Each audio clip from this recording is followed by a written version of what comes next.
இன்னைக்கு நம்ம வீடியோவில் கிருஷ்ண ஜெயந்தி ஸ்பெஷலாக 5 வகையான பலகாரங்கள் ரொம்பவே ஈஸியாக எப்படி வீட்டில் செய்கிறதுன்னு பார்க்க போகிறோம்.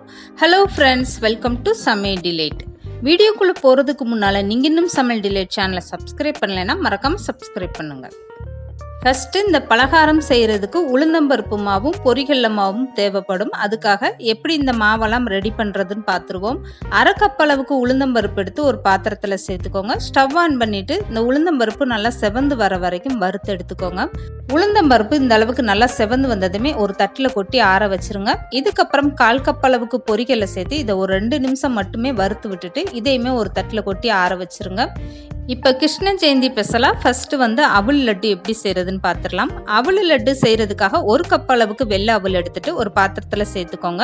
ஸ்டவ்வை குறைச்சி வச்சுட்டு இந்த அவல் நல்லா வாசனை வர வரைக்குமே நல்லா வறுத்து எடுத்துக்கோங்க. வறுத்த அவலை ஒரு தட்டில் கொட்டி ஆற வச்சுட்டு நல்லா ஆறுனதுமே மிக்சி ஜாரில் சேர்த்து பவுட்ரு பண்ணி எடுத்துக்கோங்க. இதுக்கப்புறம் வேற ஒரு பாத்திரத்தில் 1 ஸ்பூன் அளவுக்கு நெய் சேர்த்துட்டு அரை கப் அளவுக்கு துருவிய தேங்காய் சேர்த்துட்டு தேங்காயில் உள்ள ஈரம் போகிற வரைக்குமே இந்த தேங்காவை நல்லா வறுத்து விட்டுக்கோங்க. இதுக்கப்புறம் ஸ்டவ்வை ஆஃப் பண்ணிட்டு வறுத்து பவுடர் பண்ணி வச்சிருக்க அவளையும் சேர்த்துக்கோங்க.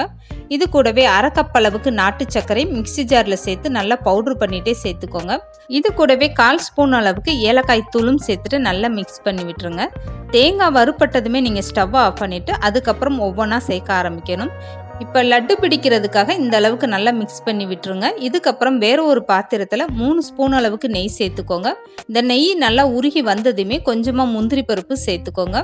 இந்த முந்திரி நல்லா பொரிஞ்சு வந்ததும் கொஞ்சமாக உலர்ந்த திராட்சையும் சேர்த்துட்டு இதெல்லாமே வறுத்து விட்டுட்டு நீங்கள் அப்படியே இந்த லட்டுல சேர்த்துக்கோங்க. இந்த அவல் லட்டோட அளவுன்னு பார்த்தீங்கன்னா 1 கப் அளவுக்கு அவல் எடுத்துக்கிட்டிங்கன்னா அரை கப் அளவுக்கு நாட்டு சர்க்கரையும் அரை கப் அளவுக்கு தேங்காயும் சேர்த்துக்கோங்க. இந்த லட்டு பிடிக்கிறதுக்காக 5 ஸ்பூன் அளவுக்கு தான் நெய் தேவைப்படும், அதிகமான நெய்யும் தேவைப்படாது. இப்போ நெய்யில் சேர்த்த முந்திரி பருப்பும் உலர்ந்த திராட்சையும் ரெடி ஆயிடுச்சு பாருங்க. இதை அப்படியே கலந்து வச்சிருக்க இந்த லட்டுல சேர்த்துக்கோங்க. இதுக்கப்புறம் ஒரு கரண்டி போட்டுட்டு நல்லா மிக்ஸ் பண்ணி விடுங்க. இப்படியே நெய் சூடாக இருக்கும்போது நீங்கள் கை போட்டிங்கன்னா உங்கள் கையில் சுற்றும். அதனால ஃபஸ்ட்டு கரண்டி போட்டு இந்த மாதிரி நல்லா கலந்து கொடுத்துட்டு அதுக்கப்புறமா கை வச்சு நல்லா இந்த மாதிரி பிசைஞ்சு கொடுத்துட்டு அப்புறமா நீங்கள் லட்டு பிடிக்க ஆரம்பிங்க. உதிராமல் உங்களுக்கு ரொம்பவே சூப்பராக வரும் லட்டு பிடிக்க.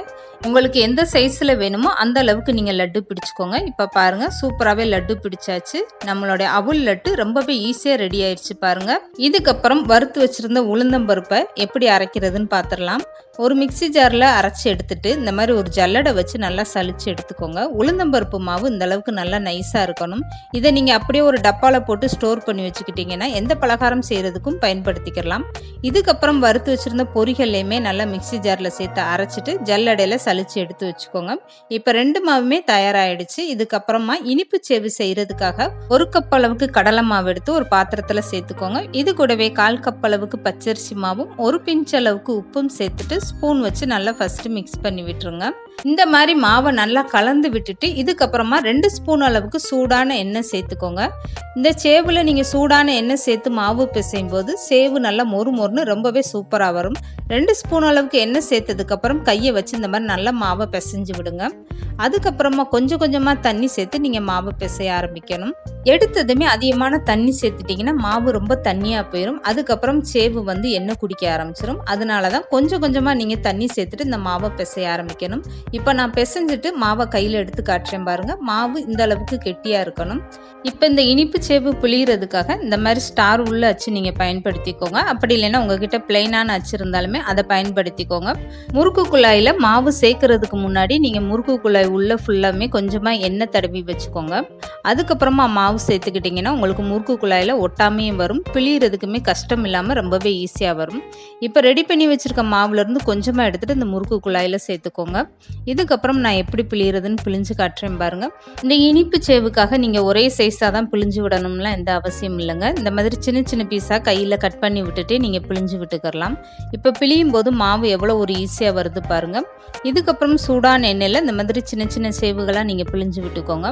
இல்லை பெருசாக ஒரே ரவுண்டாக பிழிஞ்சு விட்டுட்டு அதுக்கப்புறமா நீங்கள் உடச்சி கூட விட்டுக்கலாம். சேவு நீங்கள் எண்ணெயில் பிழிஞ்சதுமே ஸ்டவ்வை குறைச்சி வச்சுக்கோங்க. எடுத்ததுமே கரண்டி போடாமல் ஒரு 2 செகண்ட் அப்படியே விட்டுட்டு அதுக்கப்புறமா கரண்டி போட்டு பரட்டி விடுங்க. இந்த சேவு பொரிச்சு எடுக்கிற வரைக்குமே நீங்கள் ஸ்டவ்வை குறைச்சி வச்சுக்கிட்டே பொரிச்சு எடுங்க. அப்படி இல்லைன்னா உங்களுக்கு உள்ளுக்குள்ளே சேவு வேகாமல் மாவாகவே இருக்கும். வெளியில் பார்க்கல உங்களுக்கு மொறு மொறுன்னு இருக்க மாதிரியே இருக்கும். இப்போ பாருங்க எண்ணெயில் உள்ள சலசலப்பெல்லாம் அடங்கி சேவோடைய கலருமே மாறிடுச்சு பாருங்க. இந்த அளவுக்கு நல்லா வெந்து வந்ததுமே எண்ணெயிலேருந்து வடிச்சிட்டு எடுத்துக்கோங்க. மீதம் இருக்க எல்லா மாவுமே இதே மாதிரி நல்லா சேவாக பிழிஞ்சு எடுத்து வச்சுக்கோங்க. இதுக்கப்புறம் ஒரு தட்டில் கொட்டி ஆற வச்சுட்டு சின்ன சின்ன பீஸாக நீங்கள் உடச்சி ரெடி பண்ணி வச்சுக்கோங்க. இப்போ பாருங்கள் எல்லா சேவுமே இதே மாதிரி நீங்கள் பொரிச்சு எடுத்துக்கோங்க. நல்லா அந்த அளவுக்கு கலர் மாறுற வரைக்கும் நீங்கள் பொரிச்சு எடுத்துக்கிட்டிங்கன்னா தான் சாப்பிடும்போது நல்லா மொறுமொறுன்னு ரொம்பவே சூப்பராக இருக்கும். இந்த மாதிரி சின்ன பீஸாக நீங்கள் உடச்சி வச்சுக்கோங்க. இப்போ இந்த இனிப்பு சேவுக்கான சுகர் சிரப்பு எப்படி ரெடி பண்ணுறதுன்னு பார்த்துருவோம். இதுக்காக 1 கப் அளவுக்கு ஜீனி எடுத்துகிட்டு ஒரு பாத்திரத்தில் சேர்த்துக்கோங்க. இந்த ஜீனி கூடவே 1/4 கிளாஸ் அளவுக்கு தண்ணி சேர்த்துட்டு ஸ்டவ் ஆன் பண்ணிக்கோங்க. இதுக்கப்புறம் கரண்டி போட்டு நல்லா கலந்து கொடுங்க. இந்த ஜீனியெல்லாம் நல்லா கரைஞ்சி வரட்டும். இந்த ஜீனி கரைஞ்சி வரும்போதே இது கூட கொஞ்சமாக ஏலக்காய் தூளும் சேர்த்துட்டு நல்லா கலந்து கொடுங்க. இந்த சுகர் சிரப்போடைய பக்குவம் எப்படின்னு பார்த்தீங்கன்னா, ஒரு கம்பி பதம் வர வரைக்கும் இந்த சுகர் சிரப்பு அடுப்பிலே இருக்கட்டும். இப்போ நான் கையில் எடுத்துட்டு காட்டுறேன் பாருங்க. இந்த மாதிரி நீங்கள் கையில் எடுத்து பார்த்தீங்கன்னா ஒரு கம்பி பதம் வரணும். இது சுகர் சிரப்பு கரெக்டான அளவு. இப்போ சுகர் சிரப்பு இந்த மாதிரி ஒரு கம்பி பதம் வந்ததுமே ஸ்டவ்வை நல்லா குறைச்சி வச்சுட்டு ரெடி பண்ணி வச்சுருக்க இந்த சேவை அந்த சுகர் சிரப்போட சேர்த்துட்டு நல்லா இந்த மாதிரி கலந்து கொடுங்க. இந்த மாதிரி நீங்கள் சேவை சேர்த்து கலந்து கொடுக்கும்போதே உங்களுக்கு சுகர் சிரப்பு வெள்ளையாக மாற ஆரம்பிச்சிடும். இந்த மாதிரி கலர் வந்ததுமே நீங்கள் ஸ்டவ்வை ஆஃப் பண்ணிடுங்க. இப்போ ரொம்பவே சூப்பராக நம்மளோட இனிப்பு சேவும் ரெடி ஆயிடுச்சு பாருங்கள். இந்த இனிப்பு சேவு செய்யும் போது நீங்கள் சுகர் சிரப்பு மட்டும் கரெக்டான பக்குவத்தில் எடுத்துக்கிட்டிங்கன்னா உங்களுக்கு இனிப்பு சேவு நல்லா மொறுமொறுன்னு ரொம்பவே சூப்பராக வரும். அடுத்ததாக பார்த்தீங்கன்னா வெள்ளைச்சீடை எப்படி செய்கிறதுன்னு பார்க்க போகிறோம். இந்த வெள்ளைச்சீடை செய்கிறதுக்காக 1 கப் அளவுக்கு பச்சரிசி மாவு எடுத்துக்கோங்க. இந்த பச்சரிசி மாவை ஒரு பாத்திரத்தில் சேர்த்துட்டு அடுப்பை குறைச்சி வச்சுட்டே லேசாக வறுத்து விடுங்க. இந்த மாவில் கலர் மாறிடக்கூடாது. கையில் எடுத்து பார்த்தீங்கன்னா மாவு லேசாக சூடாக இருந்தால் போதும். இதுக்கப்புறம் இந்த மாவை வேறு ஒரு பாத்திரத்தில் மாற்றிக்கோங்க. இப்போ இந்த பச்சரிசி மாவு கூடயே 2 ஸ்பூன் அளவுக்கு உளுந்தம்பருப்பு மாவும் சேர்த்துக்கோங்க. இந்த உளுந்தம்பருப்பு மாவு நல்லா சலிச்சுட்டு அதுக்கப்புறம் சீடைக்கு சேர்த்துக்கோங்க. 1/2 ஸ்பூன் அளவுக்கு வெள்ளை எள்ளு சேர்த்துக்கோங்க. இதுக்கப்புறம் இந்த சீடைக்கு தேவையான அளவு உப்பும் சேர்த்துக்கோங்க. அடுத்ததான் இந்த சீடைக்கு 2 ஸ்பூன் அளவுக்கு பட்ரு இந்த மாதிரி லேசாக உருக்கிட்டு சேர்த்துக்கோங்க. உங்ககிட்ட பட்ரு இல்லைன்னா 2 ஸ்பூன் அளவுக்கு நெய் கூட சேர்த்துக்கோங்க. சீடைக்கு நல்ல ஒரு டேஸ்ட்டாக இருக்கும்.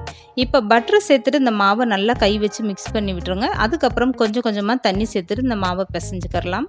எப்போதுமே வீட்டில் சீடை செய்யணும்னா நிறைய பேருக்கு பயமாக தாங்க இருக்கும். சீடை வெடிச்சிருமே அப்படின்ற பயமாக இருக்கும். ஆனால் இனிமேல் அந்த பயம் வேணாங்க. நான் சொன்ன அளவுகளோட கரெக்டாக நீங்கள் சீடை செஞ்சு பாருங்கள். நீங்களே ஆச்சரியப்படுவீங்க. அந்த அளவுக்கு ரொம்பவே சூப்பராக வரும். இப்போ இந்த சீடை மாவில் கொஞ்சம் கொஞ்சமாக தண்ணி சேர்த்துட்டு மாவு அந்த அளவுக்கு நல்லா பிசைஞ்சு எடுத்துக்கோங்க. கையில் எடுக்கும்போது பாருங்கள் மாவு எந்த அளவுக்கு இருக்குன்னு. இப்போ ரெடியான சீடை மாவுலேருந்து கொஞ்சமாக எடுத்துகிட்டு இந்த மாதிரி 3 விரலில் வச்சுட்டே மாவை உருட்டிக்கோங்க. உள்ளங்கையில் வச்சு குலோப்ஜாம் மாதிரி உருட்டக்கூடாது. அழுத்தம் கொடுக்காம மாவை இந்த மாதிரி லேசாகவே உருட்டி எடுத்துக்கோங்க. அப்போ உங்களுக்கு சீடை வெடிக்காமல் வரும். இப்போ இதே மாதிரி எல்லா சீடைகளுமே உருட்டி ரெடி பண்ணி எடுத்து வச்சுக்கோங்க. ரெடி பண்ண சீடை உருண்டையில் இந்த மாதிரி ஒரு குச்சி வச்சுட்டு லேசாக மட்டும் ஒரு ஓட்டை போட்டுக்கோங்க. அப்போ உங்களுக்கு சீடை வெடிக்காமல் ரொம்பவே சூப்பராக வரும். இப்போ சீடை பொரிச்சு எடுக்கிறதுக்காக எண்ணெய் நல்லாவே சூடாயிருச்சு. இதுக்கப்புறம் ஸ்டவ்வை குறைச்சி வச்சுட்டு எடுத்து வச்சுருக்க எல்லா சீடை உருண்டைகளும் சேர்த்துக்கோங்க. எண்ணெயில் சீடையை சேர்த்ததுமே நீங்கள் உடனே கரண்டி போட்டுறக்கூடாது. அப்போ சீடை உடைய ஆரம்பிச்சிடும். அதனால் 5 நிமிஷம் அப்படியே விட்டுருங்க. நல்லா பொரிஞ்சு வரட்டும். சீடையை பொரிக்கும் போது நீங்கள் ஸ்டவ்வை மீடியமாக வச்சுக்கிட்டே பொரிச்சு எடுத்துக்கோங்க. அப்போ தான் சீடைக்குள் உள்ள மாவும் வெந்து வெளியிலே மொறுன்னு இந்த சீடை நல்லா வரும். இப்போ சீடை எந்த அளவுக்கு நல்லா கலர் மாறிடுச்சு பாருங்கள். இந்த அளவுக்கு நல்லா கலர் மாறினதுமே எண்ணெயிலேருந்து எடுத்துக்கோங்க. எண்ணெயில் உள்ள சலசலப்பும் அடங்கி இந்த சீடை நல்லாவே வெந்து வந்துருச்சு.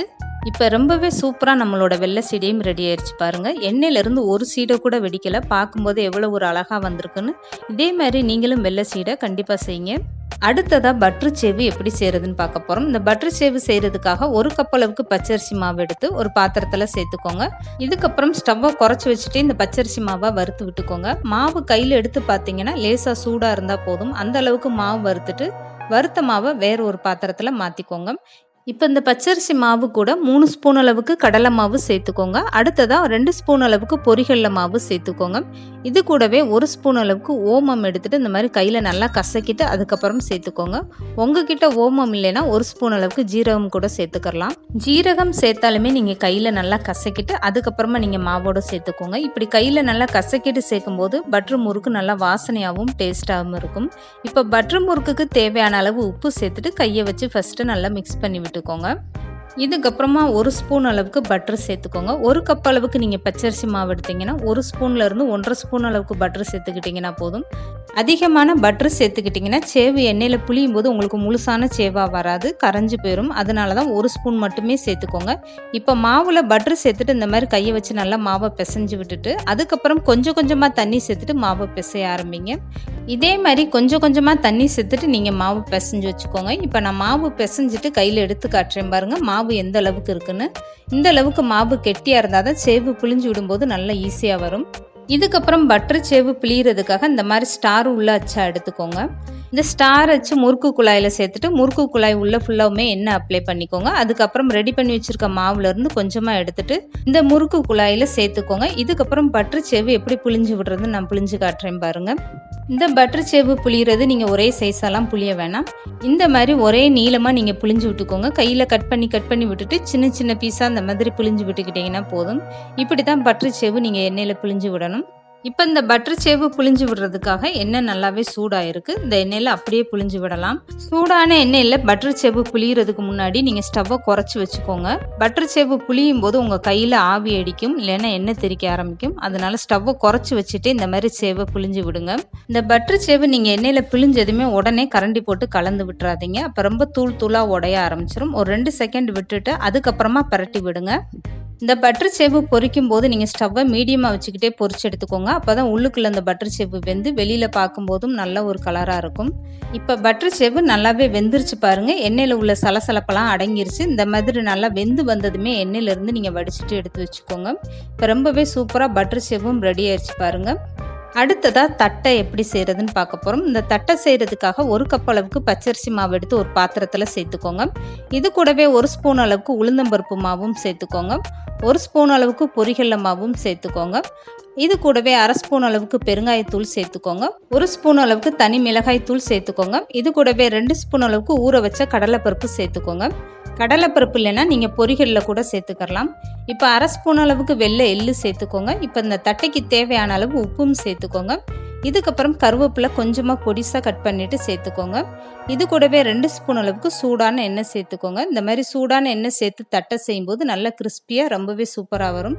இது எல்லாமே சேர்த்துட்டு ஃபஸ்ட்டு இந்த மாதிரி கை வச்சு மாவை கலந்து கொடுத்துருங்க. அதுக்கப்புறம் கொஞ்சம் கொஞ்சமாக தண்ணி சேர்த்துட்டு இந்த மாவை பிசைஞ்சு எடுத்துக்கோங்க.